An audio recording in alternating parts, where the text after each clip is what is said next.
kids, and welcome back to my channel The Literary Lounge. So I have already uploaded two videos on this chapter, the last lesson, which we are going to do today line by line. So you can watch those videos also.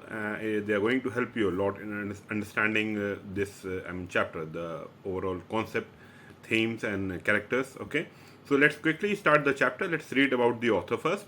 Alphonse Daudet, he was a French writer and he was born in 1840 and died in 1897. Not a very long life he lived. He was a French novelist and also a short story writer. तो उसने novel भी लिखे, उपन्यास लिखे, अफसाने भी कहते हैं जिन्हें उर्दू में, और शॉर्ट स्टोरी भी लिखी. The last lesson is set in the days of the Franco Prussian war. तो स्टोरी की जो सेटिंग है, जो प्लॉट सेट किया गया है, वो फ्रैंको प्रेशियन वॉर के बैकड्रॉप में सेट किया गया है, जहां फ्रांस और प्रशियन टेरिटरी में लड़ाई हुई थी. And it was waged between 1870 to 1871. ये 2 साल के स्पैन में ये वॉर चला था, in which France was defeated by Prussia led by Bismarck. तो बिस्मार्क राजा का नाम है, इन्वेडर का नाम है, जो प्रशिया को लीड कर रहा था. जैसे कि जर्मनी का एक टाइम पे लीडर हिटलर था, उसने भी बहुत सारी जगहों पे कब्जा किया था. Prussia then consisted of what now are the nations of Germany, Poland and parts of Austria. तो प्रशिया जो है इन 3-4 देशों से, रीजन से मिलकर बना था. उन दिनों में काफी बड़ा एरिया था.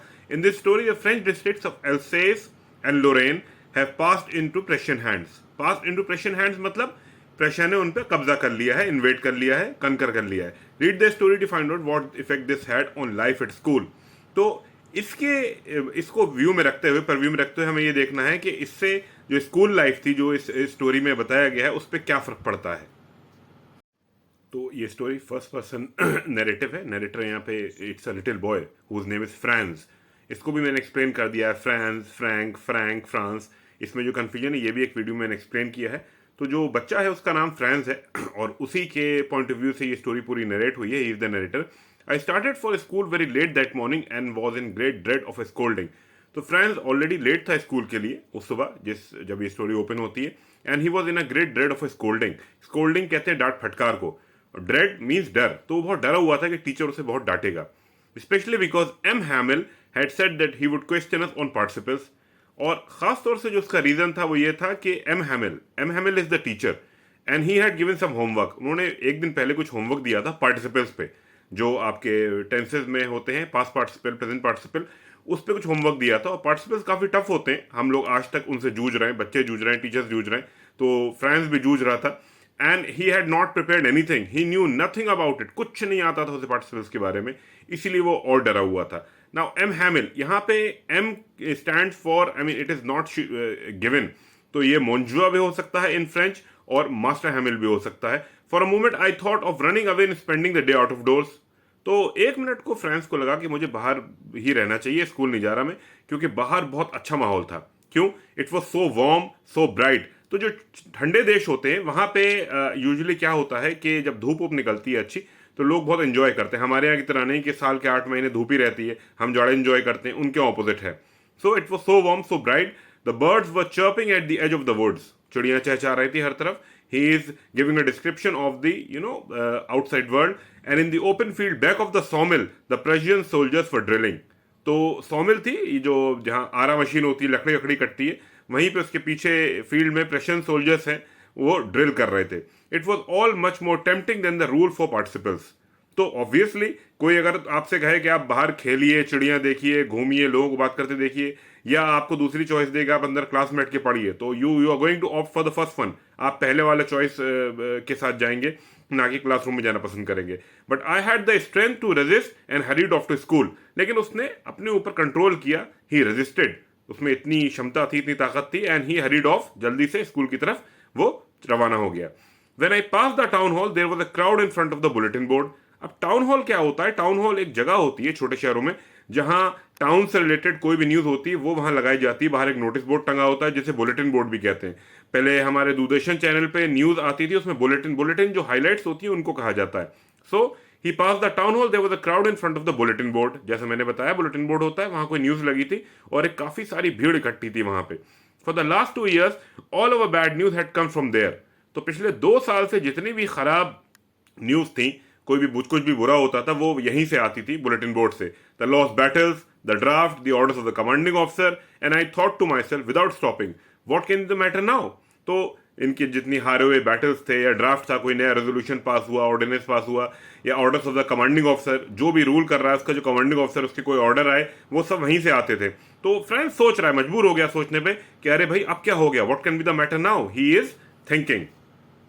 Then as I hurried by as fast as I could go, the blacksmith Vactor, who was there with his apprentice reading the bulletin, called after me. तो ये बहुत तेजी से जा रहा था, तभी इसे किसी ने आवाज दी। किसने दी आवाज? जो टाउन का ब्लैकस्मिथ था, लोहार, जो कि लोहे के टूल्स बनाता है, उन्हें शेप देके, ठीक, अलग अलग, वो था, उसका नाम वैक्टर था। And he was with his apprentice. Apprentice किसे कहते हैं? ट्रेनी को कहते हैं, जो काम सीख रहा होता है। मैकेनिक्स की दुकान पे या चाय के ढाबों पे आपने देखा होगा, छोटे छोटे बच्चे होते हैं, बड़े भी होते हैं, काम सीख रहे होते हैं, छोटू, रामू, काकू, टोमू, मोनू, ऐसे उनके नाम होते हैं। So all these children they are apprentice, काम सीख रहे होते हैं, ट्रेनी होते हैं, ठीक। So he was reading the bulletin and he called France. उसने फ्रांस को आवाज लगाई, Don't go so fast, bub. You'll get to your school in plenty of time. तो उसने आवाज लगाई, अरे भाई इतनी जल्दी क्या है, तुम पहुंच जाओगे, आराम से पहुंच जाओगे। He was actually making fun of France, क्योंकि उसे पता था फ्रांस का पढ़ने में कोई इंटरेस्ट नहीं है और फ्रांस यहाँ भागता हुआ जा रहा था स्कूल, इसलिए उसने उसका मजाक उड़ाया। I thought he was making fun of me and reached M. Hamel's little garden all out of breath. तो फ्रांस को पता थी ये बात कि वो शायद मजाक ही उड़ा रहा है, बट ही केप्ट रनिंग, वो भागता रहा और कहाँ पहुंच गया? जो लिटिल गार्डन था स्कूल के बाहर एमहेमिल का, वहां पहुंच गया। And he was all out of breath, हाँप रहा था बुरी तरीके से। Usually when school began there was a great bustle which could be heard out in the street. The opening and closing of desks, lessons repeated in unison, very loud, with our hands over our ears to understand better, and the teacher's great ruler rapping on the table. तो normally क्या होता था, रोज जो एक रोज की दिनचर्या थी कि जब स्कूल शुरू होता था तो बहुत बसल होता था। देयर वाज अ ग्रेट बसल। बसल क्या होता है? शोर शराबा। जैसे आपने भी देखा होगा आपके स्कूल में सुबह के टाइम और छुट्टी के टाइम बच्चे निकलते हैं तो शोर शराबा बहुत होता है, बात करना, शोर, फिर आपके फुटस्टेप्स की आवाज, स्टेयर से उतरना, उसमें चीखना पुकारना, and I mean all those things, closing of doors and desk, उस सबसे बहुत एक केकोफोनी सी क्रिएट होती है, मिक्सचर सा हो जाता है, that is called Bansal, which could be heard out on the street. तो इतना शोर होता था कि वो बाहर सड़क तक पे सुनाई देता था। The opening and closing of desk, lessons repeated in unison, lessons repeated in unison, बहुत सारे स्कूल्स में लास्ट में प्रेयर होती है छुट्टी के टाइम पे एक साथ, यूनिसन मतलब एक साथ, इन कोरस, तो उसका शोर very loud, with our hands over our ears to understand better, और छोटे बच्चों को कान पे हाथ रखा के जोर जोर से चिल्लाता कि उन्हें अपने चिल्लाने की आवाज सुनाई न दे और जोर से बोले। छोटी क्लास में बच्चों को टीचर से करवाते हैं। And the teacher's great ruler rapping on the table, और टीचर को जब बच्चों को डांटना होता है तो वो अपना जो रूलर, पहले, अब तो नहीं, अब तो स्कूल्स में बहुत मनाही हो गई है, लेकिन पहले क्या होता था, स्केल रहते थे टीचर्स के हाथ में, लकड़ी के, लोहे के, और वो डराने के लिए बच्चों को टेबल पे मारते हुए जाते थे, राइट, ऐसे। ये मैंने लैपटॉप पे मारा इसलिए ये हिल गया, my picture you must have scene, it was shaking, okay, but now it was also still. लेकिन आज सब शांत था, आज सब बिल्कुल शांत था। क्यों शांत था? कुछ हुआ है। I had counted on the commotion to get to my desk without being seen, but of course that day everything had to be as quiet as a Sunday morning. तो इसने क्या सोचा था कि क्लास में जो शोर वोर होता है सुबह के टाइम पे, उसकी आड़ में, उसकी ओट में बच के चुपचाप अपनी सीट पे जाके बैठ जाऊंगा। लेकिन आज तो शोर था ही नहीं, बिल्कुल सन्नाटा था, तो अब तो कुछ कर ही नहीं सकता, इसे दरवाजा खोल के जाना पड़ेगा, डांट खानी पड़ेगी, वरना उसकी आड़ लेके चुपचाप उस शोर शराबे की बैठ जाता जाके। But today everything was as quiet as a Sunday morning. Sunday morning को क्यों कहा गया है as quiet as Sunday morning? क्योंकि संडे मॉर्निंग को यूजुअली लोग चर्च जाते हैं, it is all very quiet actually, सब लोग तैयार हो रहे होते हैं, चर्च जाते हैं, it seems very peaceful in the morning on Sundays in I mean Christian countries. Through the window, I saw my classmates already in their places, and M. Hamel walking up and down with his terrible iron ruler under his arm. तो खिड़की से झांक के friends ने देखा कि इसके सारे दोस्त जो थे, क्लासमेट्स थे, वो अपनी अपनी सीट पे बैठे हुए थे। सबकी सीट जो है वो पहले से नियुक्त करी हुई थी, असाइन थी, और एम हैमेल क्लास में आगे पीछे चक्कर लगा रहे थे, और उनका लोहे का जो रूलर था, स्केल, वो उनके हाथ में था। I had to open the door and go in before everybody. You can imagine how I blushed and how frightened I was. तो अब ऑब्वियसली इसके पास कोई ऑप्शन नहीं था, he was left with no other choice, no other alternative, इसे class में जाना ही था। तो इसने धीरे से दरवाजा खोला सबके सामने। अब सबकी नजरें पहुंच गई, क्योंकि सन्नाटा था तो सबकी नजरें फ्रांस की तरफ गई। You can imagine how I blush. अब ब्लश के दो मतलब शर्माना, तो वो जो दुल्हन घूंघट करके शर्माती है वो शर्माना है? नहीं नहीं, वो शर्माना नहीं है, यहाँ है embarrassment, it means embarrassment. So he was embarrassed, उसे शर्मिंदगी फील हो रही थी कि सब आ गए, वो इतना लेट है, और बहुत डरा हुआ था। बट नथिंग हैपेंड, लेकिन कुछ हुआ ही नहीं। ये इतना डरा हुआ था, इसके दिमाग में इतनी देर से ये सब चल रहा था, कौतूहल चल रहा था, बट नथिंग हैपेंड, कुछ नहीं हुआ।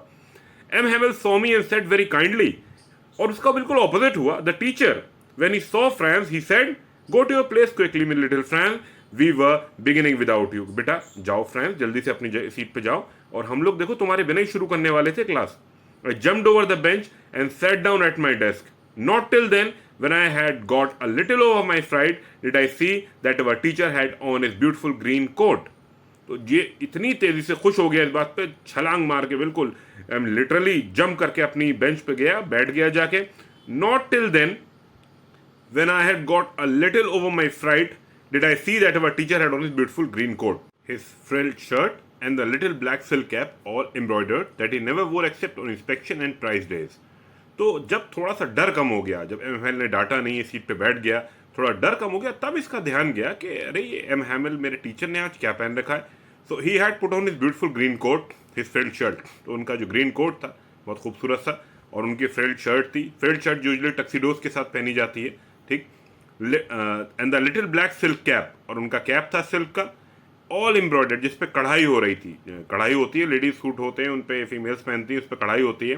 That he never wore except on inspection and prize days. तो एम हैमिल ये स्पेशल ओकेजन्स के लिए यूज करते थे। जैसे हम लोग भी हर रोज कोट पहन के तो नहीं आ जाते हैं, घूमने लगते हैं अपने। यूजुअली जो कैजुअल वेयर होता है, पैंट शर्ट जीन ट्राउजर्स, यही सब आप लोग पहनते हैं। लेकिन जब कोई स्पेशल ओकेजन होता है, शादी होती है, बर्थडे पार्टी होती है, कोई और पार्टी होती है, तो हम अपना कोई सूट है या कुछ उस टाइप की चीज़ें निकालते हैं। तो इन्होंने भी पहन रखा था। यूजुअली ये इंस्पेक्शन जब स्कूल में होता था या प्राइज डेज होते थे तब पहनते थे। Besides the whole school seemed so strange and सोलम।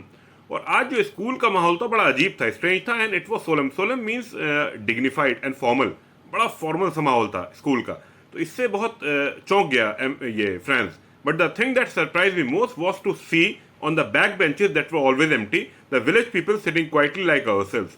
लेकिन सबसे ज्यादा जो चौंकाने वाली बात थी, the thing which I mean amazed him the most, right, was when he looked back he saw that there were other villagers sitting on the back benches. इसने जब ध्यान से देखा, फ्रांस ने मुड़ के, तो देखा कि पीछे वाली सीट्स पे तो गांव के लोग बैठे हुए हैं। जैसे ये बच्चे बैठे चुपचाप, ऐसे ही गांव के लोग बैठे हुए हैं, ठीक।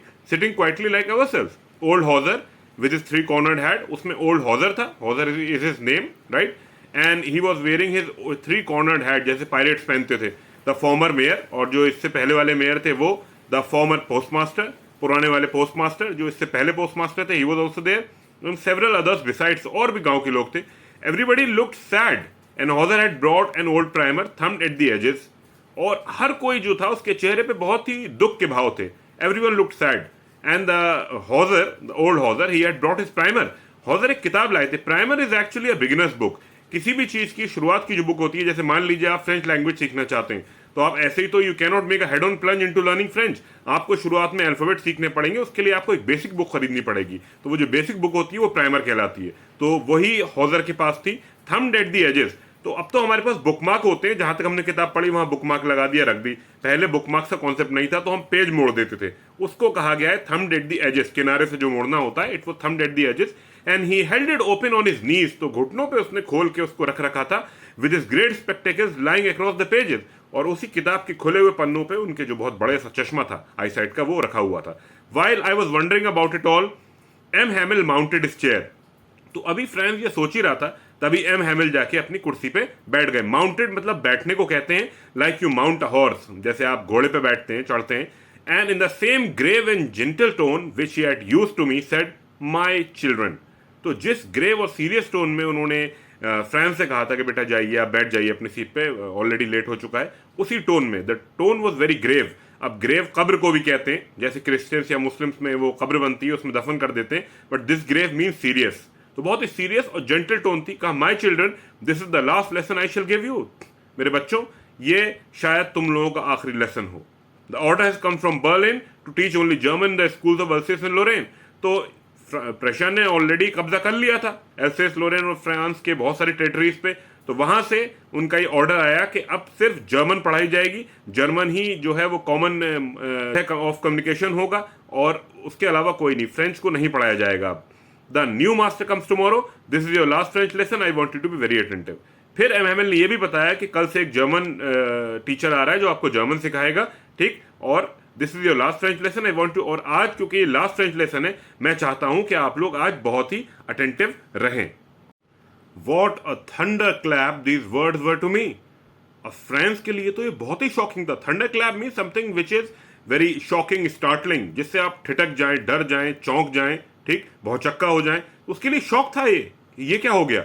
ओ the wretches, that was what they had put up at the town hall. Wretches कहते हैं फॉर, मतलब रेचेज जो है एक वर्ड है जो गरीब के लिए, पुअर के लिए यूज किया जाता है, but here it is use in negative sense, खराब लोगों के लिए। तो किसको खराब लोग कह रहा है? प्रेसिडेंट्स को, जिन्होंने वो नोटिस लगाया था टाउन हॉल पे कि अब से फ्रेंच आपकी लैंग्वेज नहीं है, अब से जर्मन जो है वो आपकी लैंग्वेज है, जर्मन ही यूज होगी ऑफिस में, स्कूल्स में और हर जगह। My last French lesson, why? Now he is talking to himself. This is like a soliloquy when the character is talking to himself। Shakespeare के प्लेस में बहुत यूज होती थी to know more about the character. I hardly knew how to write. अरे मुझे तो लिखना भी नहीं आता, अभी कुछ नहीं आता। I should never learn any more. And then suddenly he is getting angry over himself कि मुझे अब पढ़ाई करनी नहीं चाहिए, सीखना ही नहीं चाहिए कुछ। I must stop there then, यहीं बंद कर देना चाहिए सब। Oh how sorry I was for not learning my lessons, for seeking birds eggs और going sliding on the Saar. अब वो अपने आप से कह रहा है कि मैं अंदर से कितना पछतावा फील कर रहा हूं, मुझे अब बुरा लग रहा है। I am so sorry, I am feeling so guilty कि मैंने कभी अपने लेसन्स पे ध्यान नहीं दिया। I never focus on the teachings at school. I was more interested in seeking birds eggs. मुझे किस में इंटरेस्ट था कि मैं चिड़ियों के अंडे उठा लूं जाके, और गोइंग स्लाइडिंग ऑन द सार, या सार नदी, सार एक नदी का नाम है, वहां जाके उस नदी के आसपास खेलूं। My books that had seemed such a nuisance a while ago, so heavy to carry, my grammar and my history of the saints were old friends now that I couldn't give up। और जो इसकी किताबें थी जो अभी तक इसको नोइजेस लगती थी, कोई ऐसी चीज जो परेशान करे, बहुत भारी लगती थी, उठाने में वजन लगता था, my grammar and my history of the saints, और जो रिलीजियस कुछ बुक्स थी या ग्रामर थी, वो अब ऐसा लग रहा है कि इसके दोस्त हैं, बहुत पुराने दोस्त, जिनसे बिछड़ना इसके लिए बहुत मुश्किल हो रहा है। बट उसे अब बिछड़ना ही पड़ेगा क्योंकि अब इसके हाथ में नहीं है कुछ, he can not do anything. And M Hamel too, the idea that he was going away, that I should never see him again, made me forget all about his ruler and how cranky he was। और फिर teacher की बात करता है वो कि even मेरे teacher, जिनको मैं आज तक बड़ा खड़ूस समझता था, बहुत गुस्सेनाक, गुस्सैल समझता था, the idea that he was going away, लेकिन अब जब मुझे पता चला कि वो फाइनली जा रहे हैं और मैं उनको कभी दोबारा नहीं देखूंगा, आई should never see him again, made me forget all about his ruler and how cranky he was. तो उनकी डांट फटकार, उनकी पिटाई, उनका स्केल जिससे वो मारते थे, या कितने वो क्रैंकी थे। क्रैंकी चिड़चिड़े को कहते हैं, बच्चों के लिए यूज होता है, इन्फेंट्स के लिए, बच्चे एकदम से रोना शुरू कर देते हैं, it is like a crying स्प्री, पै पै पै पै करने लगते हैं, उसके लिए ज्यादा यूज होता है। But here it is use for the teacher, चिड़चिड़ा। Poor man, it was in honour of this last lesson that he had put on his fine Sunday clothes. अब वो कह रहा है बेचारा, पुअर मैन मीन्स बेचारा है, बेचारे मेरे टीचर। तो आज के लास्ट लेसन का सम्मान करने के लिए, उसे ऑनर देने के लिए उन्होंने ये अपने खास कपड़े पहने थे। ये संडे क्लोथ जो थे वो इसलिए पहने थे, जो प्राइज डेज पे इंस्पेक्शन में पहनते थे। And now I understood why the old man of the village was sitting there in the back of the room. अब उसकी समझ में आ गया कि ये सब जो लोग आए थे, on the back benches these villagers were sitting, right. अब उसे समझ में आया कि बैक बेंचेस पे विलेजर्स क्यों बैठे। It was because they were sorry too, क्योंकि उन्हें भी पछतावा था। They were also feeling guilty that they had not gone to school more. उन्हें पछतावा इसलिए नहीं था कि वो तो खुद नहीं गए, उन्होंने अपने बच्चों को भी नहीं भेजा, इस बात का पछतावा था। It was their way of thanking our master for his 40 years of faithful service. तो वो इसलिए आए हैं ताकि एम हैमिल को सम्मान दे सकें, क्योंकि उन्होंने सेल्फलेसली 40 साल इस स्कूल को दिए, इस देश को दिए, अपने कल्चर को दिए, अपनी भाषा को दिए, and of showing their respect for the country that was theirs no more. तो वो क्यों आए थे? टीचर को सम्मान देने और अपने देश को सम्मान देने, वो देश जो अब उनका नहीं है, which was theirs no more, right? It was under pressure and control. While I was thinking of all this, I heard my name called. तो अभी फ्रेंड ये सब सोच ही रहा था, तभी उसका नाम लिया। किसने? ऑब्वियसली टीचर ही लेगा। It was my turn to recite. अब इसकी बारी थी, पार्टिसिपल्स का जो काम दिया था एम हैमिल ने, वो इसे बताना था, रिसाइट करना था। What would I not have given to be able to say that dreadful rule for the participle all through, very loud and clear and without one mistake. अब उसे आता तो कुछ नहीं था, तो कह रहा है कि काश कोई ऐसी दिव्य शक्ति होती जिसके बदले, मतलब मुझसे अगर कुछ मांगा जाता और उसके बदले मेरे अंदर सारी नॉलेज एकदम से आ जाती पार्टिसिपल्स की, और मैं सब फराफर बोल देता बिना अटके, तो मैं अपनी जो सबसे प्यारी चीज़ है वो तक दे देता, कुर्बान कर देता, उसकी बलि दे देता। लेकिन ऐसा पॉसिबल नहीं है, उस वक्त कुछ नहीं हो सकता था, उसे नहीं आता था, इसलिए वो कुछ बोल ही नहीं सकता था। But I got mixed up on the first words and stood there. Obviously this was natural, this was obvious कि वो बोलेगा और अटक जाएगा क्योंकि उसे आता नहीं है। तो वो शुरुआत के वर्ड में अटक गया खड़ा रहा चुपचाप, holding on to my desk, और अपनी डेस्क का सहारा लिया। He was sort of shaking, my heart beating and not daring to look up. उसका दिल धड़क रहा था बहुत तेजी से, and he cannot dare to look the teacher in the eye. नजरें नहीं मिला सकता था अपने टीचर से। I heard M Hamel say to me, I won't scold you little Franz, you must feel bad enough.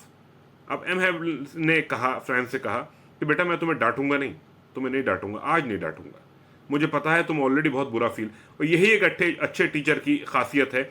अच्छा टीचर अपने बच्चों की तकलीफ, उनकी प्रॉब्लम समझ जाता है, उनकी साइकी समझता है। एम हैमिल को पता था कि फ्रेंड्स ऑलरेडी बहुत खराब फील कर रहा है, इसलिए उसने उसे बहुत प्यार से समझाया। Every day we have said to ourselves, वाह I have plenty of time. क्या कहा हमने? रोज हमने कहा अपने आप से कि अरे बहुत टाइम पड़ा है, अरे भुतेरो टाइम पड़ा है, we have lot of time, है कर लेंगे आराम से, वाह I have plenty of time, I learn it tomorrow, काल करे सो परसों कर, परसों करे सो तरसों। ऐसे दिन खिसकते जाते हैं, जैसे हम लोग फॉर्म जमा करना होता है तो लास्ट डे का वेट करते हैं। And now you see where we have come out. अब एम हैमिल सवाल कर रहे हैं कि आपने देखा इसका क्या नतीजा हुआ, क्या नतीजा हुआ है, क्या हुआ है हमारे साथ। That's a great trouble with अल्सेस। He is saying now कि ये सबसे बड़ी प्रॉब्लम है हमारे शहर के साथ, हमारे अल्सेस के साथ। That's the great trouble with अल्सेस, she puts off learning till tomorrow. अल्सेस learning को हमेशा कल के लिए छोड़ देता है। अब उन्होंने अल्सेस को यहाँ पे पर्सोनिफाई किया है, because Alsace is a non living entity, it is personification, she use किया है इसके लिए, she puts off learning till tomorrow. Now those fellows out there will have the right to say to you. अभी जिन लोगों ने आप पे कब्जा किया है ना, ये लोग हैं प्रेशियंस, क्या कहेंगे तुमसे? How is it you pretend to be Frenchman? अरे भाई तुम लोग कहते हो कि तुम फ्रेंचमैन हो, and yet you can neither speak nor right your own language. और तुम्हें अपनी भाषा ना बोलनी आती ना लिखनी आती, और तुम कहते हो तुम फ्रेंचमैन हो। कैसे फ्रेंचमैन हो भाई? But you are not the worst poor little Franz. लेकिन बेटा सिर्फ तुम ही नहीं हो, you are not the only one to blame, we are all partners in crime. इसमें हम सब शामिल हैं। We have all a great deal to reproach ourselves with. हम सबको अपने आप से सवाल करना है, वी हैव टू इंट्रोस्पेक्ट, क्योंकि इस सब में हम सब की गलती है। We are partners in crime, this is a shared guilt. हम सब ने मिल के ये किया है, जिसका अब हम नतीजा भुगतेंगे। Your parents were not anxious enough to have you learn. तुम्हारे पेरेंट्स ही कभी एक्साइटेड नहीं थे, कभी कंसर्न नहीं थे कि तुम लोग पढ़ो। They preferred to put you to work on a farm or at the mills so as to have a little more money. They were more interested in getting a little more money. तो इसलिए वो तुम लोगों को भेज देते थे कभी फार्म पे काम करने, कभी मिल्स पे काम करने, ताकि थोड़ा पैसा और आ जाए, घर चलाने में ईजी हो जाएगा। लेकिन पढ़ाई पे कभी फोकस नहीं किया, कभी ध्यान न दिया। And I have been to blame also. और मैं भी उतना ही जिम्मेदार हूं जितने आप सब लोग हैं। कैसे? How am I responsible? Have I not often sent you to water my flowers instead of learning your lessons? क्या मैंने तुम लोगों को भेजा नहीं? बहुत बार ऐसा हुआ कि जाओ मेरे पौधों में पानी दे आओ, मेरे फूलों में पानी दे आओ। And when I wanted to go fishing, did I not just give you a holiday? और जब मुझे मछली पकड़ने जाना होता था तो मैं तुम लोगों को छुट्टी दे देता था। क्या आपके क्लास में, आपके स्कूल में ऐसे टीचर्स कर सकते हैं? आज नहीं कर सकते, right? That is why he is saying I am also to blame. Then from one thing to another M Hamel went on to talk of the French language. उसके बाद एम हैमिल ने फ्रेंच लैंग्वेज के बारे में बात करनी शुरू करी, saying that it was the most beautiful language in the world. तो उसके बाद एक बात, दूसरी बात, फिर लैंग्वेज पे डिस्कशन होने लगा। And M Hamel said that French is the most beautiful language of the world. दुनिया की सबसे खूबसूरत, सबसे हसीन लैंग्वेज है ये। The clearest, the most logical, it is the clearest and the most logical, unlike English. English बहुत ही लॉजिकल लैंग्वेज है। You must have seen my shorts, क्या क्या एब्सर्डिटीज और क्वर्क्स होते हैं इंग्लिश में, जो मैं अक्सर डालता रहता हूँ। That we must guard it among us and never forget it, and safeguarding our language is our prime duty. अपनी भाषा को, अपने कल्चर को बचाना हमारी जिम्मेदारी है। हमें इसे भूलना नहीं चाहिए, ठीक? हमें पढ़ना चाहिए, अपनी लैंग्वेज को, अपने कल्चर को भी याद करना चाहिए। Because when a people are enslaved, as long as they hold fast to their language, it is as if they had the key to their prison. अब एम हैमिल का कहना है कि अगर कुछ लोग हैं जिनको बंदी बना लिया जाता है, उन पर कब्जा कर लिया जाता है, बंधक बना लिया जाता है, एक भाषा ही है उनकी जो उनको इस जेल से, इस कैद से, इस कारागार से, इस प्रिजन से आज़ादी दिलाएगी। कैसे? Revolutions don't come if you are mute. Revolutions कैसे आते हैं? भाषा के थ्रू। लोग तकरीरें करते हैं, कॉन्फ्रेंसेस करते हैं, ठीक, भाषण देते हैं, आप सुनते हैं एक दूसरे को। हर चीज में भाषा है। You cannot even think without language. आप सोचते भी भाषा में हैं। आप सोच रहे हैं यार आज छोले भटूरे मिल जाएं यार, हैं? क्या है ये छोले भटूरे? क्या है? भाषा। हर चीज भाषा से होती है. Everything is, I mean even your name, you don't exist if there is no language. This is what he is saying. Without language you can do nothing. Then he opened a grammar and read us our lesson. फिर उन्होंने grammar की किताब खोली और उसमें से उन्होंने lesson पढ़ाना शुरू किया बच्चों को. I was amazed to see how well I understood it. And that day Franz understood each and everything. वो खुद अपने आप पे उसे यकीन नहीं हो रहा था कि अरे आज मेरी सब समझ में आ रहा है भाई, कैसे आ रहा है. All he said seemed so easy, so easy. एक एक वर्ड जो एम हैमिल के मुंह से अटर हो रहा था, every utterance was, I mean it appeared very easy. वो बहुत आसान लग रहा था आज फ्रांस को. I think too that I had never listened so carefully. अब फ्रांस ने रियलाइज किया कि इसका रीजन ये था कि मैंने आज तक कभी क्लास में ध्यान ही नहीं दिया. आज पहली बार ध्यान दिया है. मैं गिल्ट रिडन हूं तो मुझे सब समझ में आ रहा है. And that he had never explained everything with so much patience. और एम हैमिल ने भी इतने पेशेंस के साथ कभी नहीं पढ़ाया. दोनों ही रीजन है. It seemed almost as if the poor man wanted to give us all he knew before going away. तो बिल्कुल ऐसा लग रहा था बेचारे आज ही एक दिन में हर चीज बच्चों के दिमाग में ठूसना चाह रहे थे कि सब सीख जाए मेरे बच्चे, मेरे लोग आज ही सीख जाएं सब, क्योंकि उसके बाद तो वो चले जाएंगे. M Hamel will leave and to put it all into our heads at one stroke. और एक ही झटके में, स्ट्रोक, एक ही झटके में सब कुछ यहां इसमें पैवस कर दें. राइट. सारी लैंग्वेज से रिलेटेड जितनी चीजें हैं, अपनी भाषा से, अपने कल्चर से. This is what he wanted to do, M Hamel. So that was all for today. For the next part of this chapter, stay tuned. Till then, adios. So that was all for today.